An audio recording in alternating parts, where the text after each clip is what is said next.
ایک آدمی محمود غزنوی کے پاس نا اپنا کیس لے کے آیا، مدعی بن کے آیا. اس نے کہا بادشاہ میرا کیس بڑا نرالا ہے. بادشاہ سلامت نے کہا وہ کس طرح؟ کہنے لگا یہ میرے پاس ایک تھیلی ہے، میں نہ سفر پہ جانے لگا تو یہ تھیلی پوری ہیروں کی بھری ہوئی. فلاں علاقے کے جو قاضی صاحب ہیں نا، میں جاتی دفعہ میں کہیں سفر پہ جا رہا تھا تو میں ان کے پاس چھوڑ گیا کہ راستہ لمبا ہے، کہیں کوئی مجھ سے چھین نہ لے، ہیروں کی بھری ہوئی. کچھ دنوں کے بعد میں واپس آیا ہوں، قاضی صاحب نے مجھے تھیلی واپس کی ہے تو اس میں ہیروں کی بجائے کھوٹے سکے نکلے.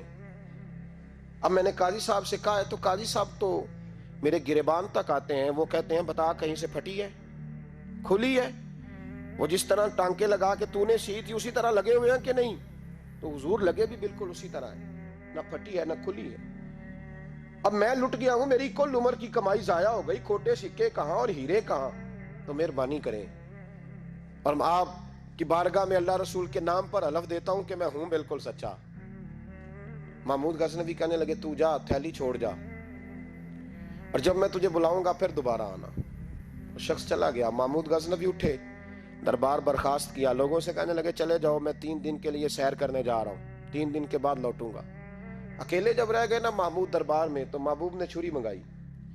وہ جس تخت پہ بیٹھتے تھے وہاں گدا بچھا ہوا تھا، یہ گدا پڑا ہے نا، گدا بچھا ہوا، تو محمود نے چھری کے ساتھ اس کو پھاڑ ڈالا اور چھری جیب میں رکھی نکل گئے. کہنے لگے میرے بعد کوئی میرے دربار والے احاطے میں داخل نہ ہو. محمود چلے گئے. اب وہ صفائی کرنے والا جب آیا نا، اس نے آ کے دیکھا تو گدا تو پھٹا ہوا ہے.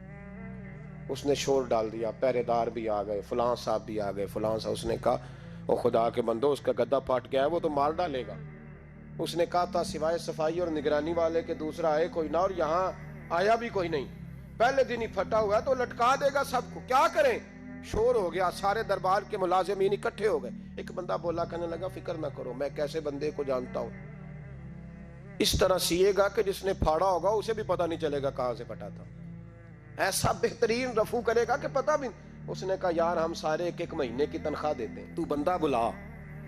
وہ بلا لیا اس کو، اس کا نام محمد رفو گر تھا. وہ آیا، اس کو گدا دکھایا، اس کا یار اس طرح سینہ پتہ نہ چلے. اس نے کہا فکر ہی نہ کرو، میں بڑا کاریگر ہوں.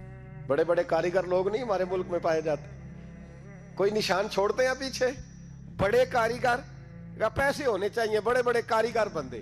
احمد رفو گر کہنے لگا اس طرح سیوں گا کہ پھاڑنے والے کو بھی پتہ نہیں. ان کا پیسے لے یار تو سی دے. اس نے سی دی، اگلے شام ہی لا کے بچھا دیا گدا. تیسرے دن بادشاہ سلامت آئے، آ کے پہلی نظر گدے پہ ڈالی. اس نے بلایا سب ملازمین کو، کہا کس نے سیا ہے؟ کہا جناب کیا ہوا؟ کہا یہ پھٹا ہوا تھا. کس نے؟ کہا نہیں پھٹا ہی نہیں. وہ کہنے لگے بنو مت، میں خود پھاڑ کے گیا تھا، تو بتاؤ صحیح سیا کس نے ہے؟ کہا جناب آپ پھاڑ کے گئے تھے تو بتایا کیوں نہیں؟ فرمانے لگے اسی لیے تو بتایا نہیں تھا کہ تم خود تحقیق کر لو، بلاؤ بتاؤ سیا کس نے. تو بلا لیا، احمد رفو گر آ گیا. اس کو جب بلا کے سامنے بادشاہ کھڑا کیا، کہا بھئی تم نے سیا ہے؟ کہنے لگا حضور آپ کے سارے ملازم کٹھے ہو کے آئے تھے، میری غلطی کوئی نہیں. کہا نہیں یار تو بڑا کاریگر ہے، میں نے اپنے ہاتھ سے پھاڑا تھا پر مجھے بھی نہیں پتا چل رہا کہاں سے پھٹا تھا. اچھا یہ بتا یہ تھیلی جو ہے یہ بھی تو نے سی تھی؟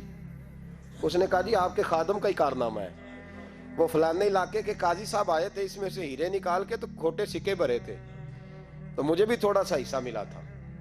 محمود نے سارے گواہ بھی اکٹھے کر لیے، ثبوت بھی اکٹھے کر لیے.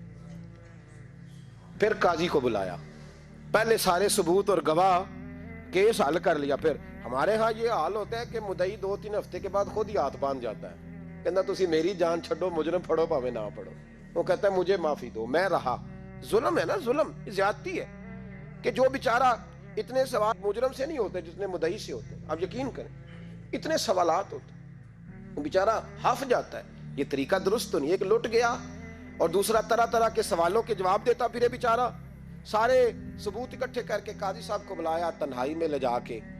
محمود غزنوی نے کہا قاضی صاحب آپ سے غلطی ہو گئی، غریب آدمی تھا، وہ لٹ گیا ہے، اس نے تو بڑی مشکل سے کچھ ہیرے جمع کیے تھے اور اس کی کل کائنات تھی، تو آپ اس کا مال اسے دے دیں، بات ختم. قاضی صاحب کہنے لگے آپ مجھ پہ الزام لگا رہے ہیں، سوال ہی نہیں پیدا ہوتا.